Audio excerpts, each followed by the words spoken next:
Hello mga kaproblemas! Ako nga pala si Ricki Austria, second year college from ACT 182.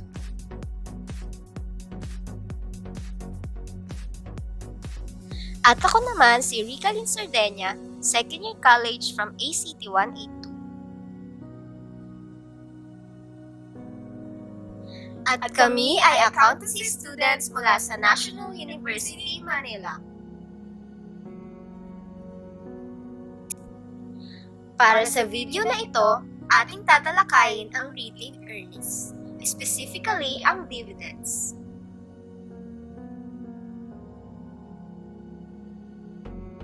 Ano nga ba muna ang retained earnings? Ang retained earnings ay kilala sa IFRS term na accumulated profits. Ito ay may kita sa Statement of Financial Position under Shareholders' Equity at credit ang normal balance nito. Kung ito naman ay nagkaroon ng debit balance, ang ibig sabihin ay mayroong deficit o losses ang kumpanya. Ang kadalasang laman ng retained earnings ay ang mga sumusunod: net income or loss for the period, dividend distributions, prior period errors, changes in accounting policy, reclassification of some components of other comprehensive income, and other capital adjustments. Mayroon tayong dalawang klase ng retained earnings: ang unappropriated retained earnings at ang appropriated retained earnings.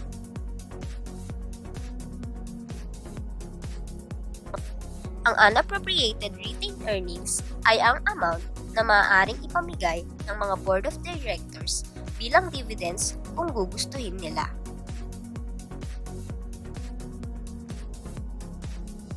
Ang appropriated retained earnings naman ay ang retained earnings na hindi pwedeng gastusin sa ibang bagay dahil ito ay nakalaan na sa iba. Kadalasang ito ay nakalaan na pambayad sa long-term bonds, pangkapital para sa plant expansion, paghahanda para sa mga posibleng net loss sa hinaharap, at pagbili ng kanilang sariling shares at tinatawag na treasury shares. Ngayong naintindihan na natin ang retained earnings, tumungo na tayo ngayon sa dividends.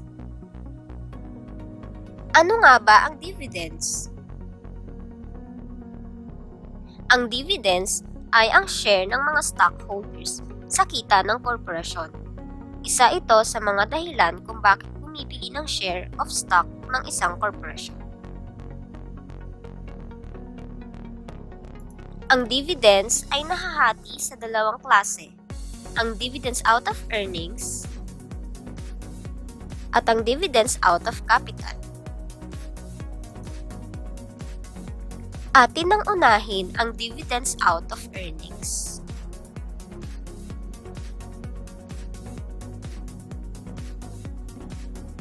Ang ipinamimigay ng mga dividends ay mula sa retained earnings.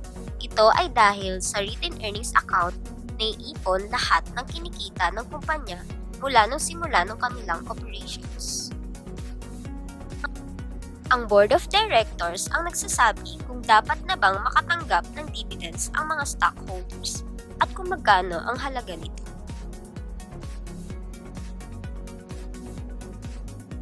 Kung ang kumpanya ay nagkaroon ng deficit, hindi sila maaaring magbigay ng dividends. Hindi rin sila pwedeng mag-declare ng dividends in excess of the retained earning balance dahil ito ay labag sa trust fund doctrine.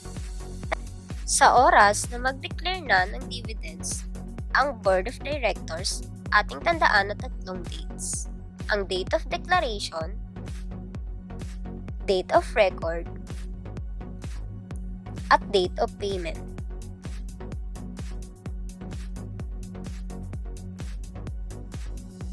Ang date of declaration ay ang araw na napagdesisyonan na ng Board of Directors na gusto na nilang magbigay ng dividends sa mga stockholders. Naririto ang journal entry sa araw ng declaration. Ididebit ang retained earnings bilang pagpapakita na nabawasan ito dahil namimigay na ang corporation ng naipon nitong kita. Ang credit naman ay ang current liability account na dividends payable dahil ito ay idineklara pa lamang at hindi pa nababayaran.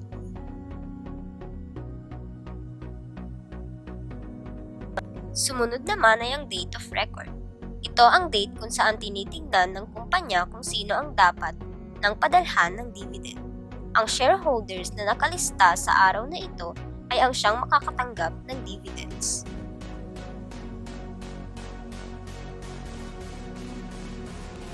Walang journal entry na gagawin sa date na ito. Tanging listahan lang ng mga stockholders na makakatanggap ng dividends sa date of payment.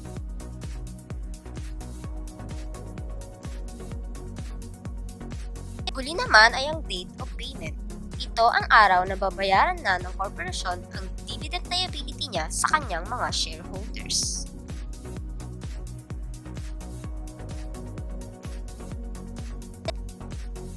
Ididebit na ang dividends payable para maipakitang wala ng dividend liability ang kumpanya sa kanyang mga shareholders.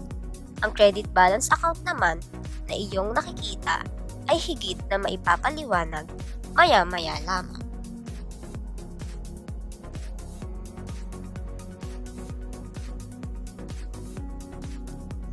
Bumalik tayo sa dividends out of earnings. Maraming pwedeng pamigay ang isang entity bilang dividends. Pwedeng through cash, property, bonds and scrip, o kaya naman ay mismong share ng kumpanya.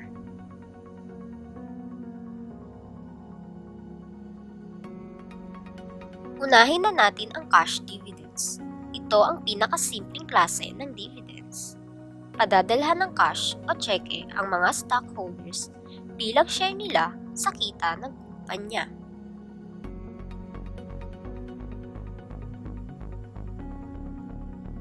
Narito ang ating illustrative example.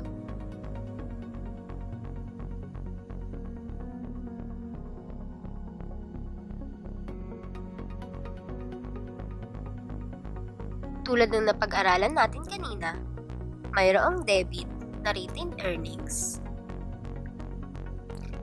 at credit na dividends payable sa date ng declaration. Ngunit ang tanong ay magkano? Ating imumultiply ang 10,000 outstanding shares na mayroon ang corporation sa 30 pesos cash dividend na na-declare ng Board of Directors. Dito makukuha ang amount na 300,000.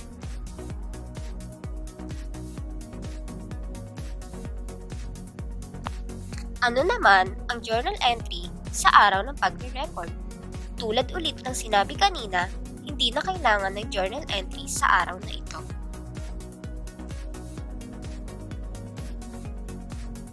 Pagdating ng date of payment, tatanggalin na natin ang dividends payable tulad ng naituro kanina at makikredit din tayo ng cash bilang pagpapakita na nabawasan ang cash dahil ito ay ginamit natin pang bayad ng dividends.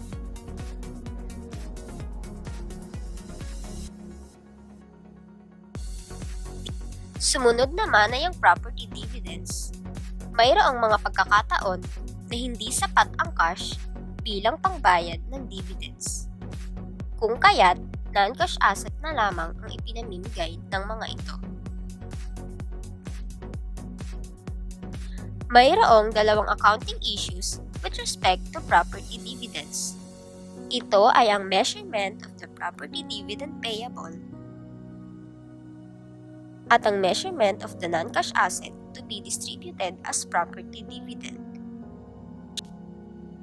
Ayon sa IFRIC 17, paragraph 11, sa initial measurement, property dividends payable, ang non-cash asset na ipamimigay ay at fair value of the asset distributed.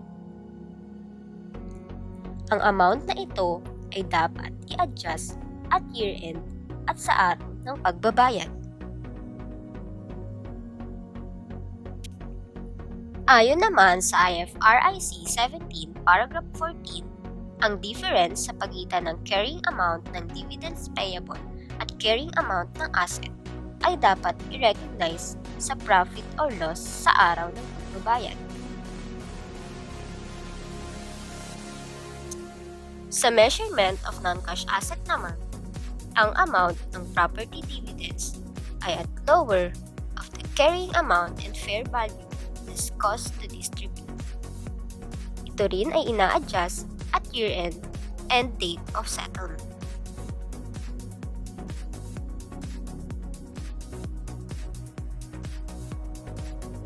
Isa sa pinagkaiba nito sa measurement of property dividends payable ay ang pagre-recognize ng impairment loss. Kung sakaling mas maliit ang fair value less cost to distribute sa carrying amount of the asset at year-end.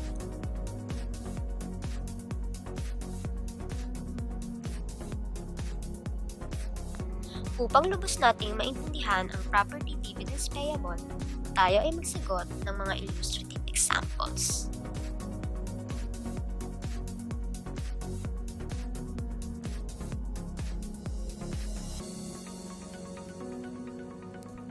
Para sa ating unang journal entry, magre-recognize tayo ng dividends payable sa araw ng declaration.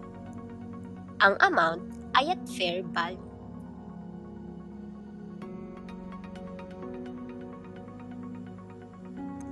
Tulad ng naituro kanina, kailangang i-adjust ang dividends payable at year-end at retained earnings ang gagamitin nating pang-offset dito. May kita na mayroong pagtaas ng value of dividends payable na 200,000. Ito ay dagdag sa dividends payable at bawas naman sa retained earnings.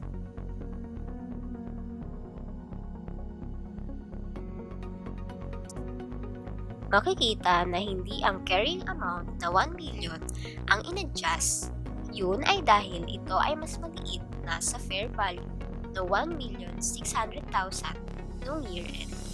Ibig sabihin, ang investment noong December 31, 2020 ay nakameasure at carrying amount.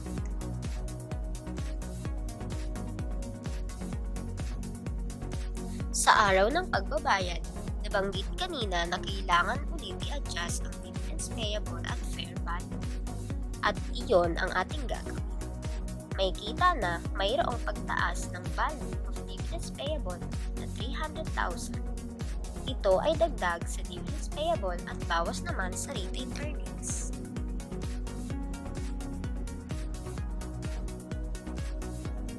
Siyempre, hindi natin maaaring kalimutan ang pagbayad ng dividends payable. Kung kaya't, i-debit na natin ito sa amount niya ng fair value. At magkikredit naman tayo ng investment in equity securities at carrying amount dahil mababawasan ng shares kay Ricca Company si Ricki Company. Mapapansin na mayroong differences ang dividend payable at carrying amount ng investment. Ito ay i-recognize sa account title na gain on distribution of property dividends na halimbawa ng other income account. Ang pangatlong klase ng dividends out of earnings ay ang liability in the form of bond and scrip.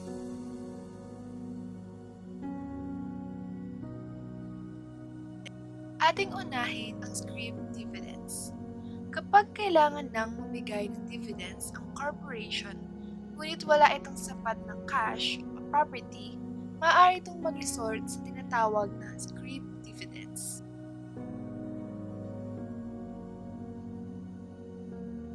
Nagagamit ang dividend na ito pag medyo matatagalan ang inaasahang pagbabayad ng cash sa mga stockholders.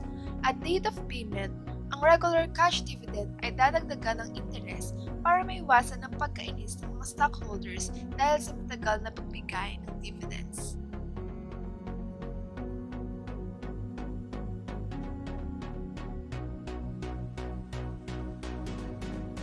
Narito ang isang halimbawa ng scrip dividends.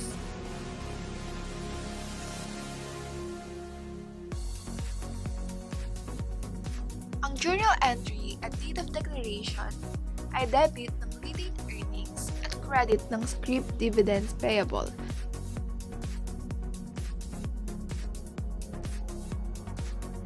At date of settlement, tatanggalin na ang original liability na scrip dividends payable dahil fully paid na ang kumpanya.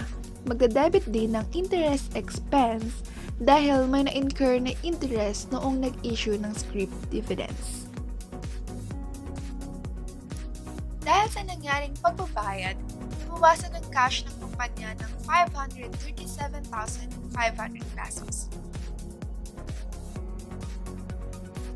Sumunod naman ang bond dividend. Narito ang isang halimbawa.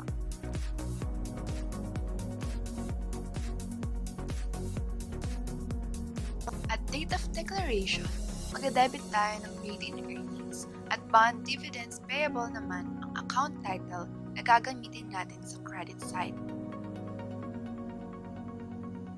Para ma-record ang pag-issue ng bonds bilang payment sa dividends, ililipat natin ang amount ng bonds dividend payable sa bonds payable. Dahil meron na tayong bonds payable, normal nang magbayad tayo ng interest na may kinalaman sa inutang na bonds. Ang journal entry sa date of settlement ay tulad lang din ng normal na entry sa pagbabayad ng bonds at maturity. Ngayong tapos na tayo sa tatlong klase ng dividends out of earnings, tumungo na tayo sa huling klase nito, ang share dividends or bonus issue. Sa share dividends, ang sariling shares ng kumpanya ang pinamimigay nila sa mga stockholders. Hindi tulad ng mga naunang dividends, dito sa share dividends ay hindi maaapektuhan ng asset at liability. Tanging ang components lamang ng shareholders' equity kung saan bababa ang retained earnings at tataas ang share capital. Ang share dividends ay pwedeng ordinary share dividends o special share dividends. Sa ordinary share dividends, ang kay ordinary share ay para sa ordinary shareholders lamang. At ang preference share ay para sa preference shareholders lamang. Sa special share dividends naman, ay pwedeng magpalitan ang dalawang shares. Mayroong dalawang klase ng share dividends, ang small stock dividend at ang large stock dividend. Kung ang bilang ng living shares na ipamimigay ng kumpanya ay 19% pababa, ito ay small stock dividend. At sa date of declaration ay dapat i-debit ang retained earnings at market value.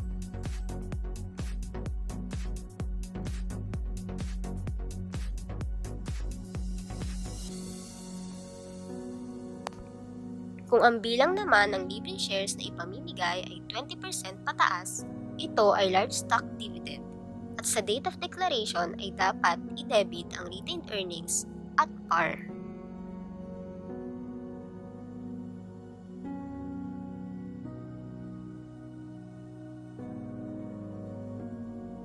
Siya nga pala, ang stock dividends payable ay hindi isang liability account. Ito ay isang stockholders equity account at nakadadagdag sa pagkuha ng total legal capital, total contributed capital, at total shareholders equity.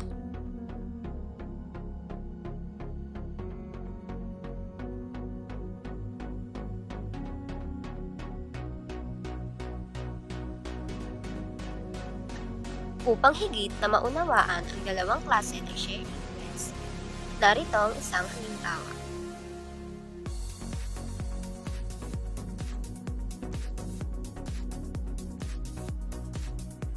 Kung ia-apply mo ang naituro kanina, ito ang iyong magiging sagot sa small stock dividends. Mapapansin na inirecord ang retained earnings at market value.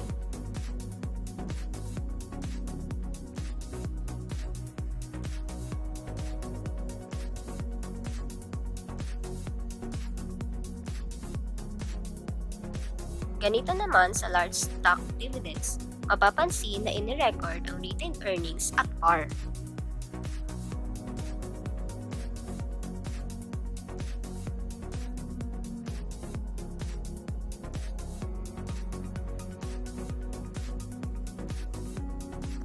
Sa pag-issue ng share dividends, imposibleng buong shares ang may issue sa lahat ng mga stockholders.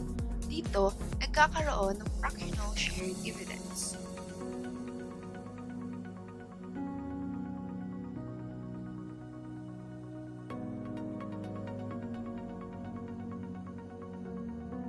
Narito ang isang problem na mayroong fractional share dividends.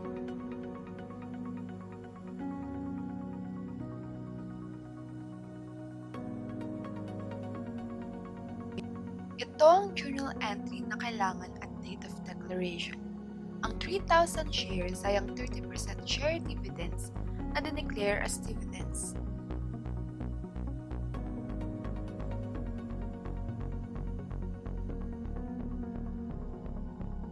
Sa oras na may issue na ang buong share dividends at fractional stock dividends, ito ang lalabas na journal entry. Ang account na fractional warrants outstanding ay parte ng share premium.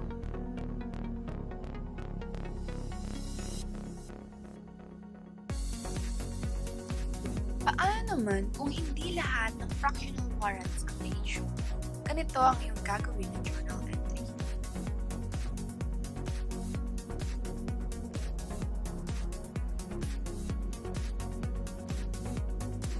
Hindi lamang ordinary at preference share ang maaaring i-declare as dividend o pwede din i-declare ang treasury shares. Ang declaration ng treasury shares as dividend ay property dividends para sa Philippine Corporation Code. Ngunit sa ibang accounting book ay tinuturing itong share dividend dahil hindi naman ito isang non-cash asset. Ito ay sariling shares ng kumpanya. Narito ang isang illustrative example ng treasury shares as share dividends.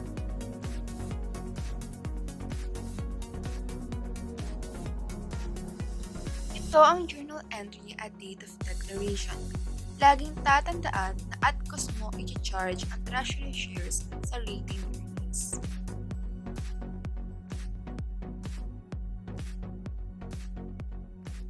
Ito naman ang journal entry sa araw ng pagbabayad. Tatanggalin na natin ang share dividends payable at mag-credit na ng treasury shares. Ngayon ay tapos na tayo sa dividend out of earnings. Napag-aralan na natin ang cash dividends, property dividends, liability dividends in the form of bond and scrip, at share dividends or bonus issue. Ngayon ay tumungo na tayo sa dividend out of capital. Ito ay mas kilala bilang liquidating dividends. Hindi lamang retained earnings ang pwedeng ipamigay ng corporation sa kanyang mga shareholders. Mayroong mga pagkakataon na portion ng shareholders' investment na ang dahan-dahang binabalik sa mga stockholders at ito ay tinatawag na liquidating dividends. Ito ang ginagawa kapag malapit nang magsarado ang isang entity. Unti-unti nang binabalik ang capital na ininvest ng mga shareholders.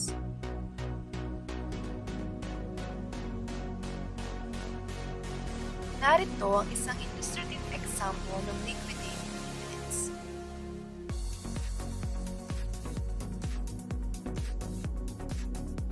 Mapapansin na hindi buong 50,000 cash dividend ang nakabawas sa retained earnings. Iyon ay dahil 30% lamang ng 50,000 ang ibinawas sa balance ng retained earnings. Ang 70% nito ay ibinawas na sa share premium account. Ito naman ang journal entry para sa araw ng pagbabayad.